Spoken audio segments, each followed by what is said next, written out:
ہم اسلامی سیاست سید ابو العلا مودودی رحمہ اللہ کی کتاب کا مطالعہ کر رہے ہیں۔ آج اس کا حصہ اول جو کہ 5 ابواب پر مشتمل ہے، اس کے 2 ابواب کو آج ہم انشاءاللہ دیکھیں گے۔ اس کتاب کا یہ بھی ایک اچھا طریقہ ہے کہ آپ دیکھیں کہ باب اول کے جو بنیادی جتنے موضوعات ہیں ان کو انہوں نے ایک پہلے صفحے پر تفصیل سے بیان کر دیا گیا ہے۔ جیسے ہم ایک نظر دیکھیں تو ہمیں پتہ چلتا ہے کہ پہلے باب میں 5 بنیادی موضوعات ہیں جن کو ہم انشاءاللہ تعالی دیکھیں گے۔ اسی طرح سے پروفیسر خورشید احمد جنہوں نے اس کتاب کو مرتب کیا ہے، انہوں نے یہ بھی بہت اچھا انداز اختیار کیا کہ اس پہلے باب کا جو بنیادی موضوع اور تھیم ہے اس کو پھر ابواب شروع ہونے سے پہلے اپنے الفاظ میں بھی بیان کر دیا ہے۔ جیسے چند الفاظ میں آپ کے سامنے رکھتی ہوں کہ اسلام کے سیاسی نظام کے مطالعہ میں جو سوال سب سے پہلے ہمارے سامنے آتا ہے وہ یہ ہے کہ اسلام کا تصور مذہب کیا ہے، وہ سیاست، اقتدار، اجتماعی امور حیات کے بارے میں کیا نقطہ نظر پیش کرتا ہے۔ مذہب کے محدود تصور کی وجہ سے اس بارے میں بہت سی غلط فہمیاں پیدا ہو گئی ہیں اور مذہبی اور سیاسی دونوں ہی حلقوں کے بہت سے لوگ اس بارے میں فکری انتشار میں مبتلا ہیں۔ اس لیے ہم اسلام کے فلسفہ سیاست کے بارے میں سب سے پہلے اس بحث کو پیش کر رہے ہیں۔ گویا اس باب کے اندر ہمیں اسلام کا تصور مذہب اور وہ اجتماعی امور حیات کے بارے میں کیا نقطہ نظر رکھتا ہے، اور پھر جو فکری انتشار اور غلط فہمیاں ہیں مذہب کے محدود تصور کی وجہ سے جو سیاست پر اثر انداز ہو رہی ہیں، ان کو اس باب میں کور کیا گیا ہے۔ اس لحاظ سے اب جب باب کا آغاز کرتے ہیں ہم تو دین و سیاست عنوان میں جو اہم الفاظ لکھے گئے ہیں وہ یہ ہیں کہ محمد رسول اللہ کی بعثت سے پہلے دنیا میں مذہب کا عام تصور یہ تھا کہ زندگی کے بہت سے شعبوں میں سے بھی ایک شعبہ ہے، یا دوسرے الفاظ میں یہ انسان کی دنیاوی زندگی کا کے ساتھ ایک ضمیمہ کی حیثیت رکھتا ہے تاکہ بعد کی زندگی میں نجات کے لیے ایک سرٹیفکیٹ کے طور پر کام آئے۔ اب جس کو تو نجات کے بلند مرتبے حاصل کرنے ہوتے تھے تو وہ کیا دوسرے شعبوں سے بے تعلق ہو کر صرف اسی شعبے کا، مذہب کے شعبے کا ہو جائے، لیکن جس کو بلند مراتب نہیں چاہیے بلکہ صرف نجات مطلوب ہے تو اس کے بارے میں لکھا ہوا ہے کہ اس کے لیے بس اتنا ہی کافی ہے کہ دنیاوی زندگی کے ساتھ اس کو ضمیمہ کے طور پر لگائے رکھے، دنیا کے سارے کام تو اپنے ڈھنگ پر چلتے رہیں اور ان کے ساتھ چند مذہبی رسموں کو ادا کر کے معبود کو خوش بھی کیا جاتا رہے۔ یہ جاہلیت کا تصور تھا اور اس کی بنیاد پر کسی انسانی تہذیب و تمدن کی عمارت قائم نہ ہو سکتی تھی۔ تہذیب اور تمدن کے معنی انسان کی پوری زندگی کے ہیں، اور جو چیز انسان کی زندگی کا محض ایک ضمیمہ ہو اس پر پوری زندگی کی عمارت ظاہرہ کسی طرح سے قائم نہیں کی جا سکتی تھی۔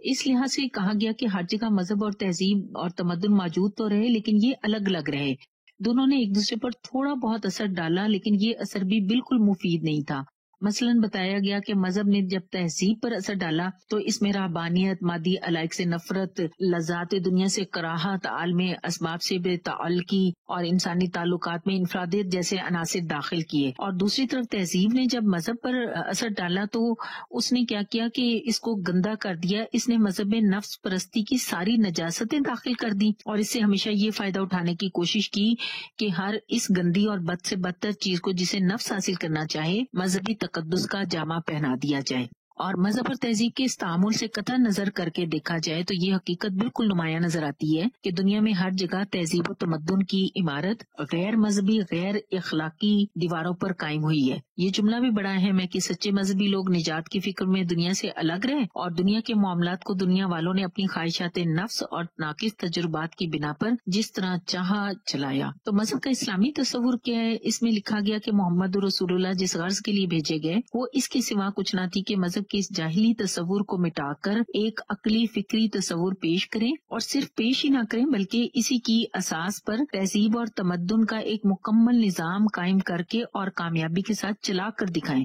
آپ نے بتایا کہ مذہب قطعاً بے معنی ہے اگر وہ انسان کی زندگی کا محض ایک شعبہ یا ضمیمہ ہو، اور حقیقت میں دین وہ ہے جو زندگی کا ایک جز نہیں بلکہ تمام زندگی ہو، زندگی کی روح ہو، اس کی قوت محرکہ ہو، صحیح اور غلط اور میں امتیاز کرنے والی کسوٹی ہو، زندگی کے ہر قدم پر رہنمائی کرنے والی ہو۔ یہی مذہب اسلام تھا، اور یہ انسانی زندگی کا ضمیمہ بننے نہیں آیا تھا بلکہ اس کا مقصد ہی فوت ہو جاتا ہے اگر اس کو پرانے جاہلی تصور کے ماتحت ایک ضمیمہ زندگی قرار دیا جائے۔ یہ انسان، خدا، سارے تعلقات، کائنات سب پر مکمل بحث کرتا ہے، کسی کسی ایک چیز سے بھی بیگانہ نہیں ہے اور اسی کی صحیح ترکیب پر ہی انسان کی فلاح کا دار و مدار ہے۔ مذہب کے اسی جامع تصور کی وجہ سے قرآن مجید میں پھر کہا گیا اللہ کے نزدیک دین صرف اسلام ہے۔ اگلا عنوان جو مذہب اور تہذیب ہے، اس میں پھر یہ بات بڑی واضح بتائی گئی کہ اسلام کا اپنا ایک خاص طریقے فکر ہے اور پوری زندگی کے متعلق وہ ایک خاص نقطہ نظر رکھتا ہے، پھر وہ ایک خاص طرز عمل ہے، یعنی کہ اسلام ایک خاص طریقے فکر بھی ہے، ایک خاص نقطہ نظر بھی ہے، پھر وہ ایک خاص طرز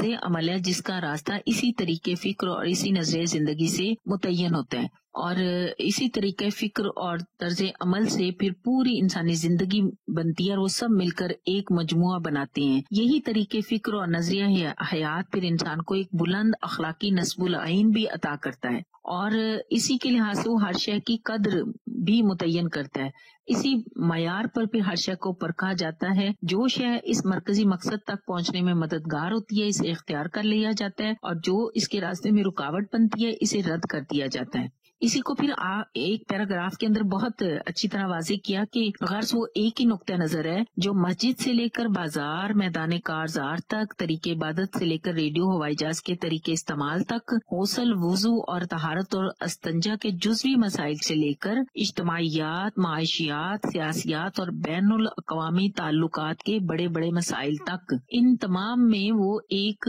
شعبوں کو ایک ایسی وحدت بناتا ہے جس کے اجزاء میں ایک مقصدی ترتیب اور ایک ارادی ربط پایا جاتا ہے اور ان سب کو ایک مشین کے پرزوں کی طرح اس طرح جوڑتا ہے کہ ان کی حرکت اور تعامل سے ایک ہی نتیجہ برآمد ہوتا ہے۔ مذہب کی دنیا میں یہ ایک انقلابی تصور تھا۔ جاہلیت کے خمیر سے بنے ہوئے دماغوں کی گرفت میں یہ تصور کبھی پوری طرح سے نہیں آ سکا، اور یہ بھی فرماتے ہیں کہ آج اتنی دنیا علم و عقل کے اعتبار سے اتنی آگے بڑھ چکی ہے، مگر مذہب کے اس محدود تصور میں اتنی قدامت پرست اور تاریخ خیال ہے، آج بھی وہ کہتے ہیں۔ اب یہ جو جاہلی مذہب کا تصور تھا، اس نے ہماری سیاست پر کیا اثرات مرتب کیے، یہ بھی بڑا دلچسپ حصہ ہے۔ اس میں انہوں نے 5 جاہلی تصورات بتائے۔ وہی جو مذہب کا محدود تصور ہے نا کہ یہ انسانی زندگی کا یا تو شعبہ ہے یا زمینہ ہے، اس میں انہوں نے کہا کہ اسلام جغرافیائی تقسیم قبول کرتا ہے، یعنی کہ ترکی اسلام بھی ہو سکتا ہے، ایرانی اسلام بھی ہو سکتا ہے، ہندوستانی اسلام بھی ہو سکتا ہے، یعنی کہ مسلمان اپنی مقامی حالات کے لحاظ سے الگ الگ طریقے فکر اختیار کر سکتے ہیں۔ دوسری طرز فکر کیا ہے کہ مسلمانوں کو دین اور دنیا کے معاملات میں واضح امتیاز کرنا چاہیے، اور یہ کہ جن تعلقات اور معاملات کا تعلق انسان اور خدا کے درمیان ہے، اعتقاد اور عبادات کا، اس میں تو مسلمان اپنے اپنے راستوں پر چلتے رہیں، اپنے مطابق زندگی گزار لیں، لیکن دنیاوی معاملات اس میں دین کو دخل دینے کی کوئی ضرورت نہیں ہے۔ تیسری فکر جو پائی جاتی ہے، جاہلی اثر پایا جاتا ہے، وہ یہ کہ مذہبی، تمدنی اور لسانی حقوق کے لیے مسلمانوں کو بلا شبہ ایک الگ نظام کی ضرورت ہے، مگر سیاسی اور معاشی اغراض کے لیے ان کو الگ جماعت بندی کی ضرورت نہیں ہے۔ ان معاملات میں مسلم غیر مسلم کی تفریق بالکل غیر حقیقی اور مصنوعی ہے، یہاں یعنی کہ مسلمانوں کو الگ نہیں ہونا چاہیے۔ اور چوتھی سوچ جو یہ پائی جاتی ہے وہ یہ کہ یہ جو اعتقادات ہیں ہمارے، ایمان باللہ، یوم آخر اور اتباع قرآن و کتاب و سنت، ان کی یہ اصل نہیں ہے، بلکہ اصل کیا ہے؟ عناصر کی تسخیر، دنیاوی ترقی، مادی ترقی، یہ اصل چیز ہے اور اس کو اہمیت دینی چاہیے۔ اعتقادات اتنے اہم نہیں ہیں، اور یہاں اصل سوال وہی ہے جس کو زمین کی وراثت حاصل ہوتی ہے، یعنی کہ جو زمین پر قابض ہوتا ہے۔ یہ بھی ایک سوچ ہے جو ہمارے اندر پائی جاتی ہے، اور اگر ہم تھوڑا سا غور کریں تو شاید ہمیں یہ نظر بھی آتی ہو جب ہم بھی ڈسکشنز کرتے ہیں تو ہم کہتے ہیں کہ اصل چیز تو ٹیکنالوجی ہے، اصل چیز تو یہ ہے، تو یہ شاید انہی خیالات کے اثرات ہوتے ہیں جو ہر ایک کی زبان پر آ جاتے ہیں۔ 5ویں سوچ جو ہے وہ یہ پائی جاتی ہے کہ اسلام اور اس کی تہذیب کی حفاظت صرف اس چیز کا نام ہے کہ مسلمانوں کے مذہب اور پرسنل لا کی حفاظت کا اطمینان دلا دیا جائے، ان کی زبان کو اپنے رسم الخط سمیت ایک سرکاری زبان تسلیم کر لیا جائے اور مسلمان لوگوں کو ان کی نمائندگی کا حق دے دیا جائے، باقی اور کسی چیز میں اس کی ضرورت نہیں ہے۔ یہ مختلف شکلیں، پھر ان کو یہاں پر ایک عنوان دیا ہے سیدی مودودی نے، قرآنی ذہن۔ اس کے اندر پھر انہوں نے جو پہلا ہے کہ اسلام جغرافیائی تقسیم جو ہے اس کو تسلیم کرتا ہے، اس میں انہوں نے وہی بات دہرائی کہ اس کا تو اپنا ایک نقطہ نظر ہے، وہ ان چیزوں میں کہ کون سی حد کہاں پر ہے اس کی بجائے وہ ایک نظریہ اور ایک نقطہ نظر اور ایک طریقے فکر رکھتا ہے، وہی ہر جگہ، ہر پوری دنیا میں میں ہر جگہ استعمال ہوتا ہے وہی نقطۂ نظر. اسی طرح سے انہوں نے کہا مذہبی اور دنیوی شعبوں میں تو اسلام کو الگ کیا ہی نہیں جا سکتا، کیونکہ اس کی نگاہ میں دنیا اور آخرت دونوں ایک ہی مسلسل زندگی کے دو مرحلے ہیں. پہلا مرحلہ صحیح و عمل کا ہے اور دوسرا مرحلہ نتائج کا ہے. زندگی کے پہلے مرحلے کو جس طرح برتیں گے دوسرے مرحلے میں وہی نتائج ظاہر ہوں گے. اسی طرح سے آپ نے یہ مادی اسباب اور ان سب کے متعلق بھی یہاں پر وضاحت کی ہے. اب اگلا عنوان یہ ہے کہ اسلامی ریاست، اسلام جو ہے وہ اپنی ریاست کیوں چاہتا ہے. اس میں انہوں نے لکھا کہ اسلام اس بات کو قطعاً گوارا نہیں کرتا کہ آپ اپنے ایمان کا اعلان تو کریں اللہ رب العالمین پر اور زندگی کے معاملات طے کریں غیر الہی قانون کے مطابق. یہ وہ سب سے بڑا تناقض ہے، سب سے بڑا یہ متضاد ہے جس کا تصور کیا جا سکتا ہے، اور اسلام اس کو گوارا کرنے کے لیے نہیں بلکہ اس تضاد کو مٹانے کے لیے آیا ہے. پھر فرماتے ہیں کہ اسلامی ریاست اور اسلامی دستور کے مطالبہ کی پشت پر دراصل یہی احساس کار فرمایا ہے کہ اگر مسلمان خدا کے قانون کی پیروی نہیں کرتا تو پھر اس کا تو دعوی اسلام ہی مشتبہ ہو جاتا ہے. یہ وہ حقیقت ہے جس پر پورا قرآن اس دلائل سے بھرا ہوا ہے. اور یہاں پر اب یہ جو اس میں 5 نکات ہیں بڑے بڑے جو کہ یہ ثابت کرتے ہیں کہ اسلام اپنی ریاست چاہتا ہے. پہلی دلیل یہاں پر یہ بتائی گئی ہے کہ قرآن کی روح سے اللہ مالک الملک ہے، خلق کسی کی ہے، لہذا فطرتاً حکم بھی اسی کا ہونا چاہیے، حکم کا حق بھی اسے ہونا چاہیے. یہاں آپ دیکھیں کہ 7 قرآنی حوالہ جات دیے گئے ہیں جس میں سورۃ آل عمران کی یہ جو آیت ہے نا اللہم مالک الملک، اس میں ہے کہ کہو اے اللہ مالک الملک تو جس کو چاہے ملک دے جسے چاہے چھین لے. اسی طرح سے کر کے انہوں نے 7 قرآنی حوالے دیے ہیں. دوسرا جو بڑی دلیل یہاں پر دی ہے وہ یہ کہ اسی اصول کی بنا پر قانون سازی کا حق بھی انسان سے سلب کر لیا گیا اور صرف قانون کا حق اللہ رب العالمین کا حق ہے. انسان کیونکہ مخلوق اور رعیت ہے، بندہ اور محکوم ہے، اس کا کام تو قانون کی پیروی ہے، تو لہٰذا یہ قانون کیسے بنا سکتا ہے. تو قانون کا حق بھی اللہ رب العالمین کے پاس چلا گیا. اس میں پھر انہوں نے آگے 4 قرآنی حوالہ جات دیے ہیں. اب انہی دونوں دلائل کی بنیاد پر تیسری بات وہ یہ کہتے ہیں کہ خداوند عالم کی اس سرزمین پر پھر صحیح حکومت اور عدالت کون سی ہے. صحیح حکومت اور عدالت وہی ہے جو اس قانون کی بنیاد پر قائم ہو جو اس نے پیغمبروں کے ذریعے سے بھیجا ہے، اور اسی کا نام خلافت ہے. اس میں پھر انہوں نے یہاں پر 5 دلائل قرآنی دیے ہیں، اور اس کے بعد آخری جو بات سمجھائی ہے وہ یہ کہ اس کے برعکس ہر وہ حکومت اور عدالت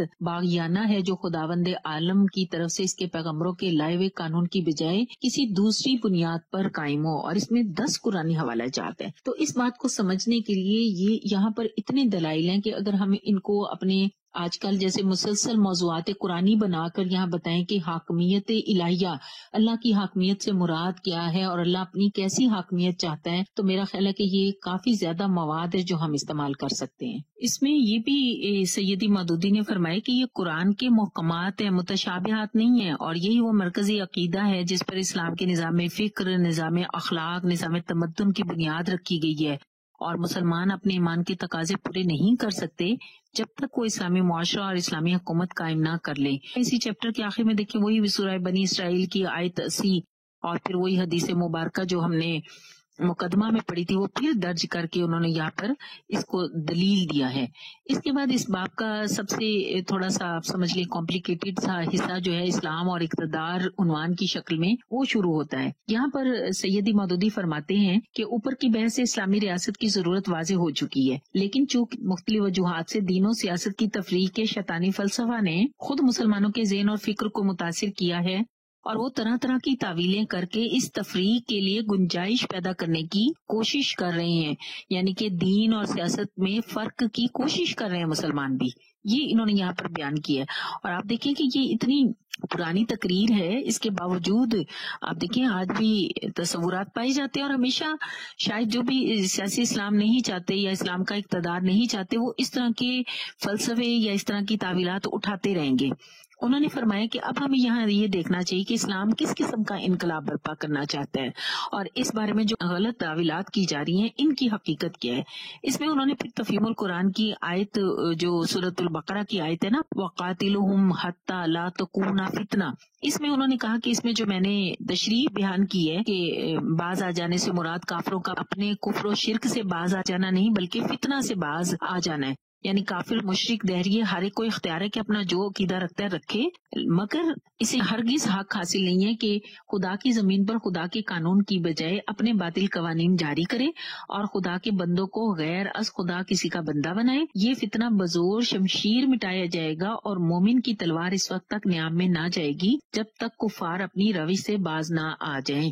اب ان الفاظ پر انہوں نے کہا کہ ایک صاحب علم بزرگ نے چند اعتراضات اٹھائی، اور انہوں نے کہا کہ ایک اعتراض یہ ہے کہ اسلام جو امن اور سلامتی کا حامی ہے وہ دوسروں کی مذہب میں مداخلت اور لڑائی کیسے کر سکتا ہے۔ دوسری بات انہوں نے قرآن مجید کی وہ جو آیت ہے لکم دینکم ولی دین، اس سے انہوں نے کہا کہ یہاں پر صرف عقائد کی آزادی نہیں ہے بلکہ قرآن مجید کے مفہوم سے تو اس آزادی کا بھی پتہ چلتا ہے، جیسے انہوں نے کہا کہ نبی صلی اللہ علیہ وسلم کے زمانے میں مسجد نبوی میں اہل کتاب کو اپنے طریق پر عبادت کرنے کی اجازت دی گئی تھی، یا انہوں نے مثال دی کہ حضرت یوسف علیہ السلام نے عزیز مصر کی ملازمت اختیار کی تھی جس کا عقیدہ اور عمل مشرکانہ ہے۔ اس طرح سے وہ کہتے ہیں کہ اس سے تو پتہ یہ چلتا ہے کہ ان کے ساتھ اس طرح مل جل کر زندگی گزاری جا سکتی ہے۔ اس اعتراض کو پھر سید مودودی نے جواب دینا شروع کیا، تو سب سے پہلے انہوں نے کہا کہ پہلے تو یہ بات بتائیں کہ اسلام دنیا میں آیا کس لیے ہے۔ اس کے لیے یہاں پر جو اہم الفاظ ہیں وہ یہ ہیں کہ انہوں نے کہا کہ کیا یہ حقیقت نہیں ہے کہ اسلام خود اپنا ایک نظام زندگی رکھتا ہے جس میں عقائد، اخلاق، عبادات کے ساتھ انفرادی طرز عمل، اجتماعی زندگی کے تمام معاملات سے متعلق احکام و قوانین ہے۔ پھر یہ کہ اسلام کی دعوت اپنے اس پورے نظام کی طرف ہے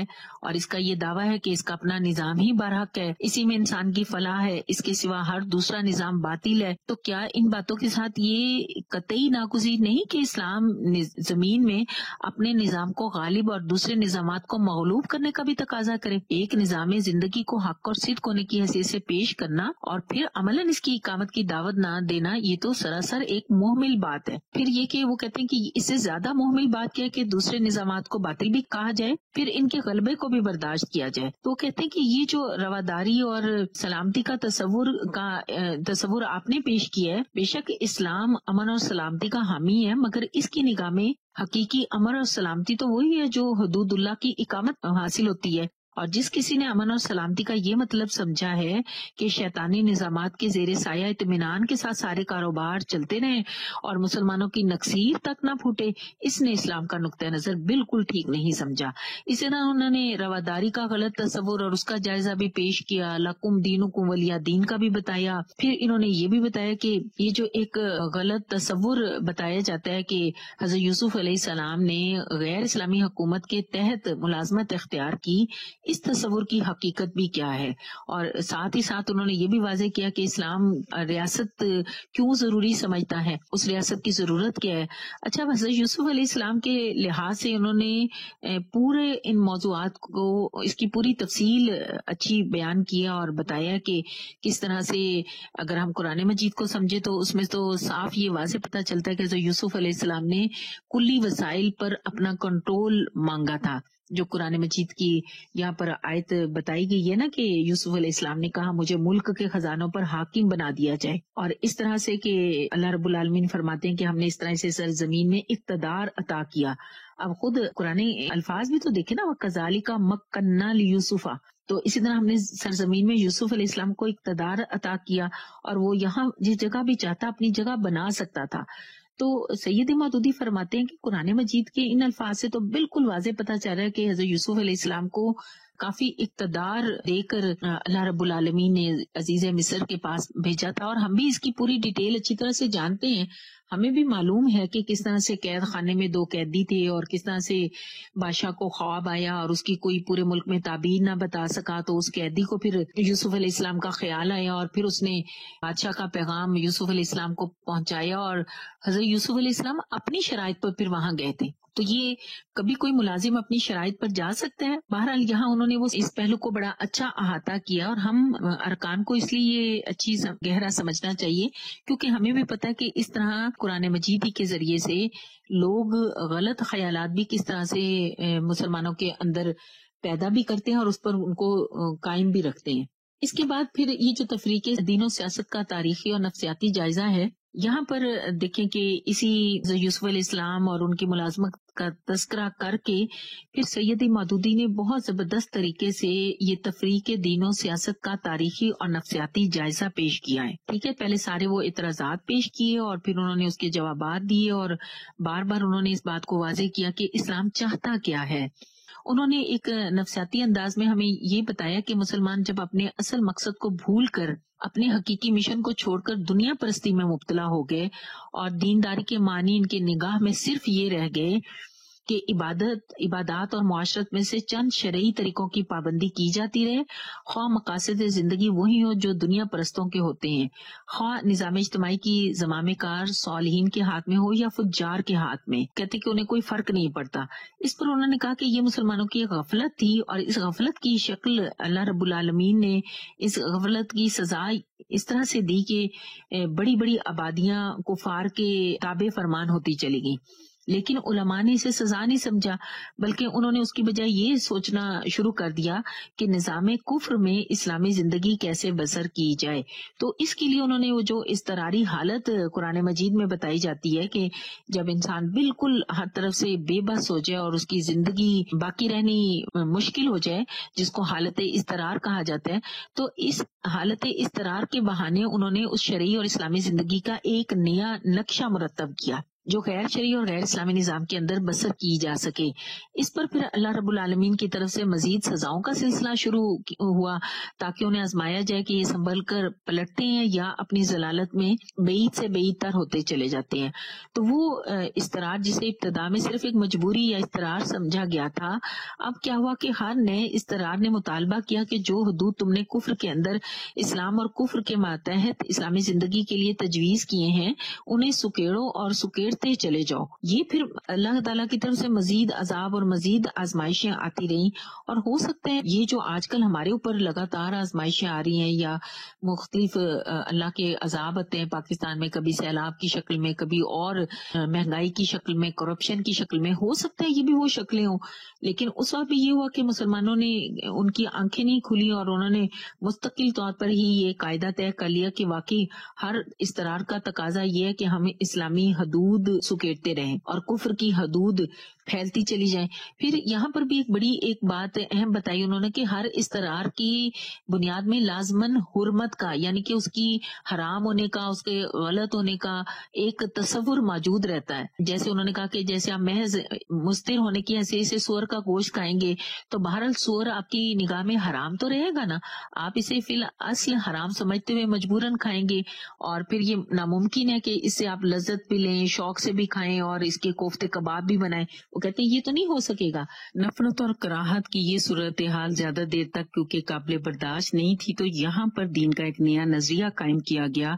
اور وہ نظریہ یہ تھا کہ دین کا تعلق صرف عقائد، عبادات، چند معاشرتی امور مثلا نکاح و طلاق سے ہے. اگر ان معاملات میں کوئی نظام حکومت مسلمانوں کو امن دینے کا ذمہ لے لے تو اسلامی زندگی کا اصل مدعا حاصل ہو جاتا ہے، اور اس کے بعد دارالکفر دارالامن ہے، اس کی وفاداری اور اطاعت لازم ہے. معاملہ یہاں تک نہیں رکا، بلکہ دارالکفر میں مسلمانوں کی ضروریات نے جلد ہی انہیں مجبور کرنا شروع کیا کہ اپنی نئی نسلوں کو خدمت کفر کا شوق دلانے کی کوشش کریں تاکہ ان نقصانات کی تلافی ہو جو اول کچھ مدت کے مذائقہ نے انہیں پہنچایا تھا. اس لیے ایک آخری دلیل یہ تصنیف کی گئی کہ مسلمانوں کی ترقی، فلاح، بعض حالات میں ان کی زندگی کا انحصار اس بات پر ہے کہ وہ نظام کفر کی عدالتی، تشریعی، انتظامی، فوجی، صنعتی، غرض تمام شعبوں میں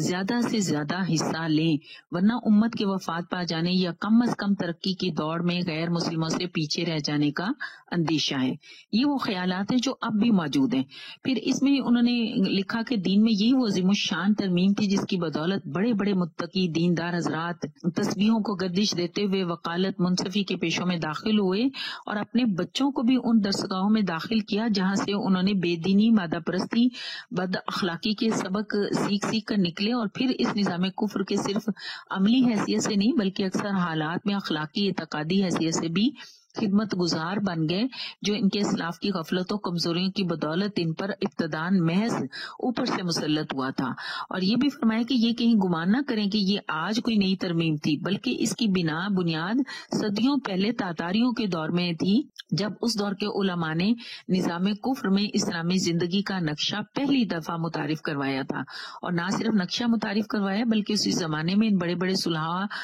نے خود نظام کفر کی خدمت گزاری اختیار فرمائی تھی۔ تو اس نظریے کو انہوں نے آگے یہ اس طرح سے لکھا ہے کہ جو ابتدائی اضطرار کی بنا پر اسلام زیر سایہ کفر کے نظریے سے جو شروع ہوا تھا، پھر رفتہ رفتہ نظام کفر کی خدمت جائز، مستحب، فرض کفایہ کے نظریے تک پہنچا، اور بالآخر گرتے گرتے اس انتہائی ذلیل نقطہ نظر کی پستیوں میں جا گرا کہ مذہبی آزادی دینے والوں کی حکمرانوں کی وفاداری عین تقاضائے دین ہے۔ کتنا یہ اہم جملہ ہے کہ مسلمانوں کے لیے یہ عین تقاضائے دین ہے ان کی خدمت کرنا۔ یہاں پھر انہوں نے چند سوالات اٹھائے کہ انبیاء علیہ السلام کون سا دین لے کر آئے تھے، اس کا مقصد کیا تھا، اور مسلمانوں سے اللہ تعالیٰ کا مطالبہ کیا تھا۔ اس کی بڑی اچھی وضاحت کر کے پھر دوبارہ انہوں نے قصہ یوسف علیہ السلام کے اس غلط استدلال کہ انہوں نے بھی نظام کفر کے اندر ملازمت اختیار کی یا نظام کفر کے ساتھ مل کر کام کیا، اور دوسرا نبی اکرم صلی اللہ علیہ وسلم کے زمانے میں جو حبشہ کی ہجرت کا آپ نے حکم دیا تھا، اس کو دلیل بنا کر اس نظریے کو مدد دینے کی پوری کوشش کی ہے۔ اب دوسرے باب کا آغاز ہوتا ہے جس کا نام اسلام کا سیاسی نظریہ ہے۔ اس کی ابتدا میں بھی 4 بنیادی موضوعات اس کے درج کر دیے گئے ہیں، اور یہاں یہ بتایا ہے کہ 1939 میں سیدی مودودی نے یہ مقالہ لکھا تھا، اور اس میں بنیادی 3 سوالوں کی وضاحت کی تھی کہ اسلامی ریاست کی بنیاد کیا ہے، یہ ریاست کن مقاصد کے لیے قائم ہوتی ہے، اور اس کے اساسی اصول کیا ہیں۔ اس کا آغاز انہوں نے اس طرح کیا کہ اسلام کے متعلق آپ اکثر جملے سنتے رہتے ہیں کہ یہ ایک جمہوری نظام ہے، اسلام آمریت کا حامی ہے، اسلام سوشلزم کا علمبردار ہے۔ تو یہ اسلام کے اوپر یہ والے غلط الفاظ کیوں کہے جاتے ہیں؟ تو ان تینوں اصطلاحات کی یہاں بڑی اچھی وضاحت کر کے انہوں نے یہ بات بنیادی مقدمات موضوع کے تحت لکھی ہے کہ اسلام چند منتشر خیالات اور طریقہ ہائے عمل کا مجموعہ نہیں ہے جس میں ادھر ادھر سے مختلف چیزیں لا کر جمع کر دی گئی ہوں، بلکہ یہ ایک باضابطہ نظام ہے جس کی بنیاد چند مضبوط اصولوں پر رکھی گئی ہے۔ اور وہ مضبوط اصول کیا ہیں؟ اس میں پھر یہاں انبیاء علیہ السلام کا مشن بتایا گیا، اور اس میں یہ بتایا کہ وہ خدا کی خدائی منوانے آئے تھے، اس کی عبادت کروانے آئے تھے، تو پھر وہ تمام لوگ تو خدا تو مانتے تھے، تو پھر جھگڑا کس بات کا تھا؟ تو جھگڑا پھر انہوں نے یہاں سے ہی یہ بتایا کہ وہ اس کو خالق تو مانتے تھے، لیکن اصل جھگڑا یہ بات تھا کہ جب انبیاء علیہ السلام کہتے تھے کہ وہ تمہارا رب اور الہ بھی ہے، تو اسے رب اور الہ ماننے پر تیار نہیں ہوتے تھے، کیونکہ الہ کا معنی معبود تو انہیں سمجھ میں آتا تھا، لیکن معبود کے معنی جو بندے اور غلام کے ہیں، تو غلامی اور بندگی میں پوری زندگی بسر کرنا نہیں چاہتے تھے۔ یا پھر یہ کہ جو رب کا مفہوم ہے، ان مفہومات کو انہوں نے بیان کر کے یہ بتایا کہ کچھ انسان ایسے تھے جو کہ انسانوں کا خدا بننے کا دعویٰ کرتے تھے۔ خواہش سے خداوندی رکھنے والے 2 طرح کے لوگ ہوتے تھے، ایک براہ راست دعویٰ کرنے والے، جو یہاں پر انہوں نے پھر قرآن مجید کے حوالے سے بتایا کہ جنہیں فرعون اور نمرود کہا گیا قرآن مجید میں، جن کے پاس طاقت اور اقتدار تھا، اور دوسرے بالواسطہ دعوے دار، یعنی جن کے پاس اتنا طاقت اور اقتدار تو نہیں ہوتا تھا، البتہ وہ کیا کرتے تھے، چالاکی اور فریب کاری کے ہتھیاروں سے عام مسلمانوں کو، ان کے دل و دماغ کو کنٹرول کر کے، اور ان کو یہ کہتے تھے کہ ہم سے حاجتیں طلب کرو، کیونکہ ہمارے پاس وہ طریقے ہیں کہ جو معبود کو خوش کر سکتے ہیں۔ تو یہ جو فتنے کی اصل جڑ ہے کہ انسانوں پر انسان کی خدائی، انبیاء علیہ السلام اسی کام کی اصلاح کے لیے دنیا میں تشریف لائے تھے، اور یہاں پھر آپ کو بہت حوالہ جات ملیں گے، اور یہی وہ حوالہ جات ہیں جو دراصل ہمیں سیکھنے چاہیے، اور ہم جب قرآن مجید پڑھائیں تو لوگوں کو ان چیزوں کے بارے میں سمجھائیں کہ اصل جھگڑا کیا ہے، یہ الہ مانی کیا ہے، رب کیا ہے، اللہ رب العالمین کو یہ حیثیت ہم کیسے دے سکتے ہیں۔ تو اسی بنیاد پر پھر اس کے دوسرے حصے میں نظریہ سیاسی کے اولین 3 اصول یہاں پر بتائے گئے کہ حاکم مطلق، حاکم اعلیٰ اس ریاست میں اللہ رب العالمین ہوتے ہیں، اور قانون سازی کے اختیارات بھی سارے انہی کو حاصل ہوتے ہیں، اور اسلامی ریاست وہی ہوتی ہے جو اس قانون پر قائم ہوتی ہے جو خدا کی طرف سے اس کے نبی نے دیا ہو۔ تو یہاں پھر اسلامی ریاست کی نوعیت میں پھر وہ مزید انہی باتوں کی اچھی تفصیلات بتانے کے بعد اس ریاست کا مقصد 3 آیات کے ذریعے سورۃ حدید اور سورۃ حج اور آل عمران کے ذریعے یہاں بتایا گیا کہ یہ ریاست کس مقصد کے لیے قائم کی جاتی ہے۔ اس کی بنیادی 2 خصوصیات یہاں بتائی گئی کہ یہ صرف نیگیٹو مٹانے کے عمل کے لیے یہ ریاست نہیں ہوتی، بلکہ پازیٹیولی بھی اس کے سامنے کچھ مقاصد ہوتے ہیں، اور وہ یہ ہوتے ہیں کہ نہ صرف یہ لوگوں کو ایک دوسرے پر زیادتی کرنے سے روکتی ہے، ان کی آزادی کی حفاظت کرتی ہے، بلکہ اس کا اصل مقصد ہوتا ہے اجتماعی عدل کے متوازن نظام کو قائم کرنا جو خدا کی کتاب پیش کرتی ہے، اور اس کا مقصد بدی کی تمام صورتوں کو مٹانا اور نیکی کی تمام شکلوں کو قائم کرنا۔ اس لحاظ سے یہ ریاست ایک ہماگیر ریاست ہوتی ہے۔ دوسری بات یہاں اس ریاست کی خصوصیات میں اصولی ریاست کے لحاظ سے بتایا گیا کہ یہ ایک اصولی ریاست ہے، اور اس میں جو بھی اس کے دستور پر ایمان رکھتے ہیں اور اس ریاست کے مقصد کو قائم کرنا چاہتے ہیں، اس ریاست میں کوئی جغرافیائی لسانی قید نہیں ہوتی اور تمام انسانوں کو یکساں حیثیت حاصل ہوتی ہے۔ پھر اس میں اس کے چیپٹر کے اینڈ پر نظریہ خلافت اور اس کی کچھ تفصیلات ہیں، اور وہ چونکہ اس کے اندر آگے آئیں گی تو انشاءاللہ ہم وہاں پر اس کو دیکھیں گے۔ جزاکم اللہ۔